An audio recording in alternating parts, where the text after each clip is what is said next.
Shabbat Shalom. Becoming rich. In a zero-sum game, if you have more, then I have less, but does life really work that way? In this week's Parshat, Moshe continues his long final speech to the Israelites, reminding them once again not to forget God once they enter into the Promised Land. In particular, he's afraid that after they settle and become wealthy, that they will think that it's all due to them and not to God's blessing.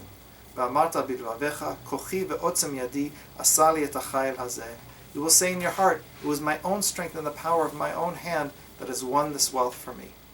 Rabbi Avraham Mordechai from Gur explained what goes on in the mind of a person who received God's blessings but doesn't acknowledge them and then doesn't share them. He thinks that he's wealthy because of otzem yadi, which literally means the power of my hand, but can also mean the closing of my hand. The person who doesn't acknowledge God's blessings thinks that as long as they close their hand, they're wealthy. Only if they keep everything to themselves will they retain their wealth. While this might be true in the short term, this miserly trait will eventually come back to hurt them. In Pirkei Avot, the rabbis teach, the one who says what's mine is mine and what's yours is yours, this person is average, but some say this is the character trait of Sodom. Being compared to Sodom is not a small thing. The city of Sodom was destroyed by God for their wickedness. Closed hands, miserliness, only thinking about me first, it's not a Jewish trait.